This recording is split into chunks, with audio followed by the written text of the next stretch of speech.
Hello YouTube. This video is going to be about this transmission loop. We've discovered with our mock-up of the drive shaft that it is too close to the bottom of the loop. So we're going to remake this loop. Let's get started by removing the old loop.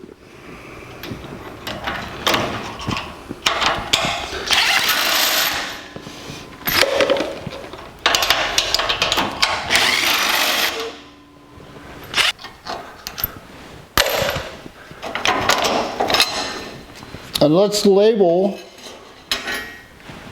each piece as we take them off.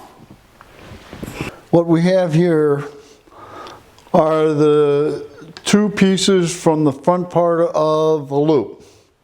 And what we're going to do is trace an outline, except that our outline is now going to extend one more bolt hole. So I'll draw a line to this point and then move this hole to this point and draw the rest of the pattern, and that way we can drop the whole thing 2 holes. If I add 1 hole here and 1 hole here, I can drop the whole loop 2 holes. I'm going to draw the holes first, and that way if I move it, I should be able to reposition it back to where it was. So we'll do the holes first.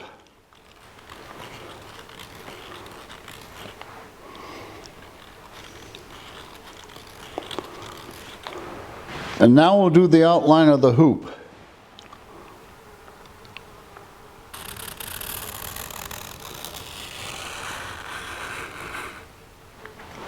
Now we'll move the hoop up 1 bolt hole and draw the end.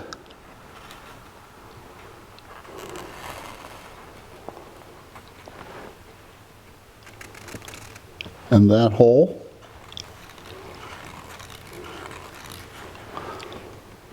This hole,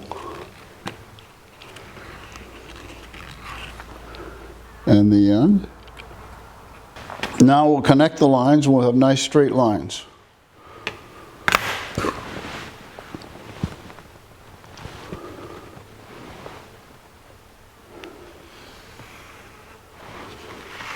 And there we have our pattern. All I have to do is cut it out. We'll do the same thing for this one. The next thing I'm going to do is center punch these holes. Now this is a center punch, and what it is the size of the hole with a punch right at the end of it, which will mark where the drill's supposed to go. But this is not meant to be a punch. You just mark the spot with this. You're gentle, it's not hardened. And then you come back with a punch and punch the hole. So I have this set up on a soft board. We just put the center punch in there and we hit it.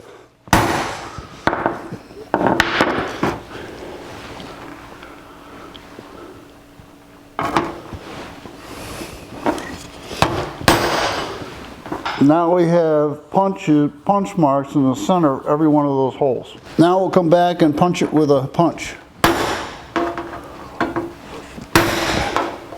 My son told me that it was important to drill the holes first before you cut out your pattern, because the surrounding metal gives the hole support and doesn't distort as much.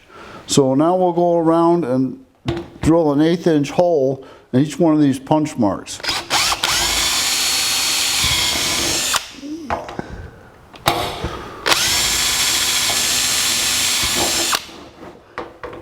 We'll increase the hole size to 5/16.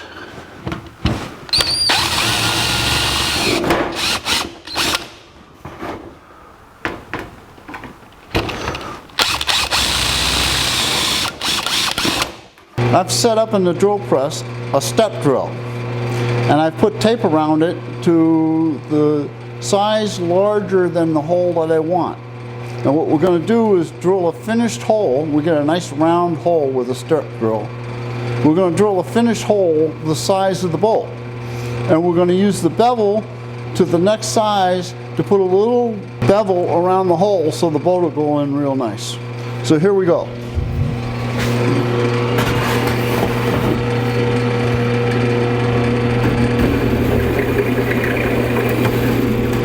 go just a little more to put a bevel there. And do the back side so we don't have any sharp edges.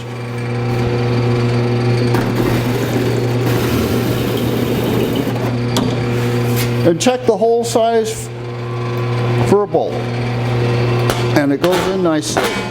Now that we have the holes drilled and beveled so that we won't cut ourselves, we're going to start cutting them down to size. And we'll start by whittling them down, and the first thing I'll do is cut this bottom piece off, and I'll separate the two, and then we'll start to go by hand.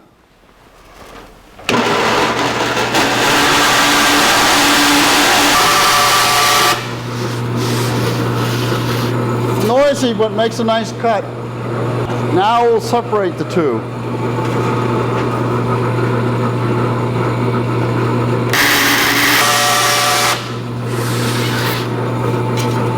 Now we have some straight lines here, so we'll cut those out now.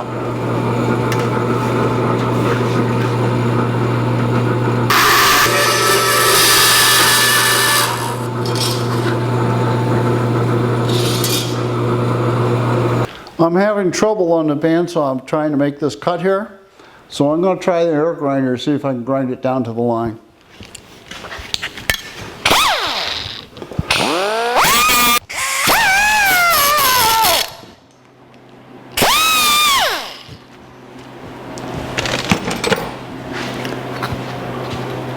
What do you think? Our template is in place, and we've discovered that the spacing of the bolts are not even. That's why we make a template. We're going to have to change the spacing on the bottom holes in order to make it fit, but the other 4 bolt holes match up. I've remade the top loop, but this time I did not drill the holes that did not match up the last time. I have the old bottom loop bolted over the top of the pattern so that it backs up the pattern. And now we're going to use our center punch to punch the center of that hole in our pattern through the hole in the frame.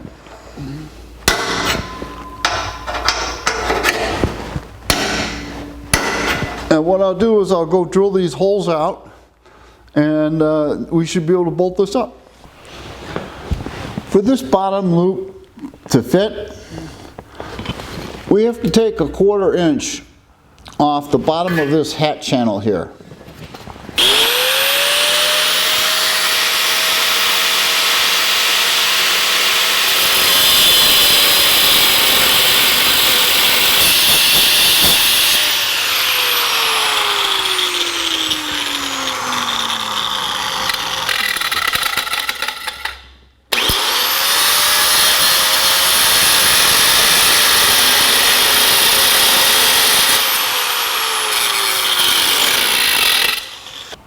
With the bottom of the hat channel cut out, the templates bolt up perfectly, and with our temporary drive shaft, it looks like it's located pretty much in the center of the loop, so this is going to work for us.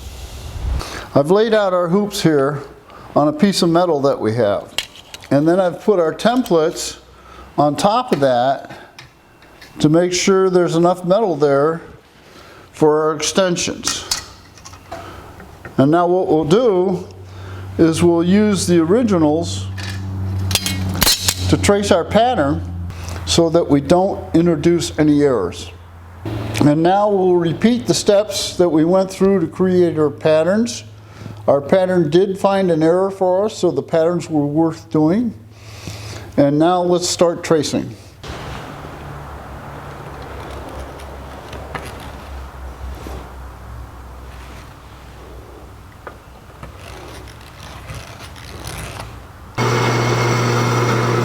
Well, that's the last straight cut I can cut with a bandsaw. It was able to cut these curves out real nice, but it can't cut the inside curve. So we're going to have to get creative.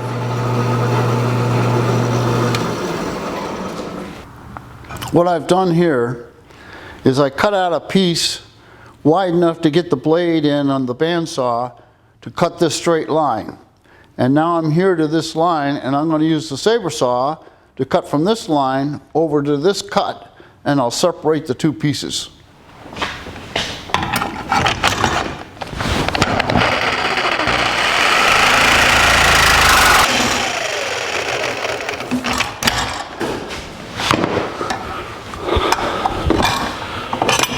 And now we have two pieces. Now I'm going to use the jigsaw to cut the inside circle that the bandsaw couldn't cut because the radius was too tight. I'm just going to go slow. I'll keep the blade going slow so I don't heat it up, and it should cut it pretty good.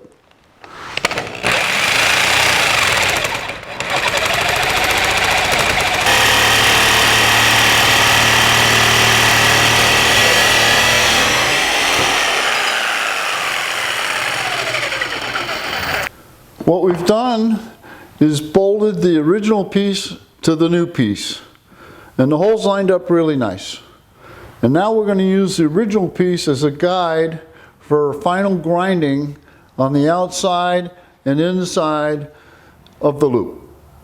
We're set up here outside to grind the edges even on the original and the new piece.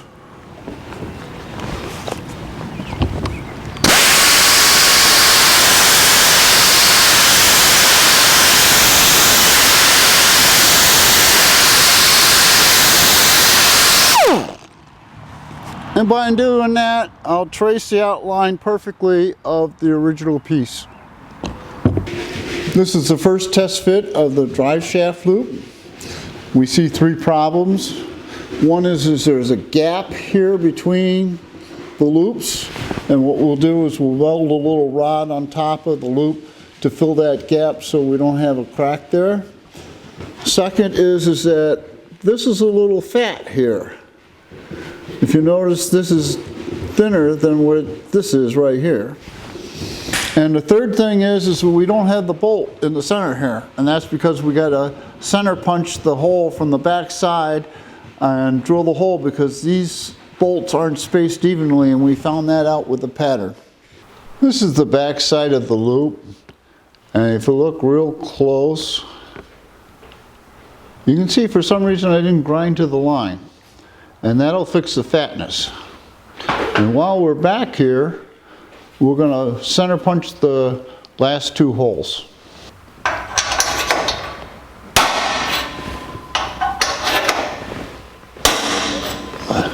First of all, I'm not a welder. I can't see the weld. All I see is a little dot, a bright dot, so I kind of point and shoot. But what I've done is I've taken a piece of rod and welded it to the bottom of the top hoop, and that's what I'm going to do on this side. I'm going to take this rod and weld it to the top of the hoop to extend it, and then we'll go grind it down. The first thing I'll do is I'll just tack the rod to the end of the hoop.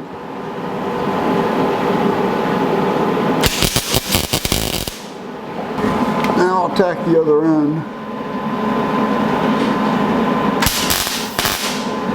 And then they'll tack across.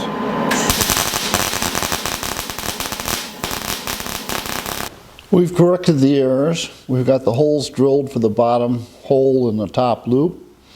We've closed up the gap, and we've ground the edge even. And at the same time, we made the back loop. And the back loop came out very nice. Came out nicer than the front loop. So now we're going to go sandblast and powder coat. After spending some time in the sandblaster, this is now what the hoops look like. So let's blow them off and head for the powder coat booth. Let's do some powder coat.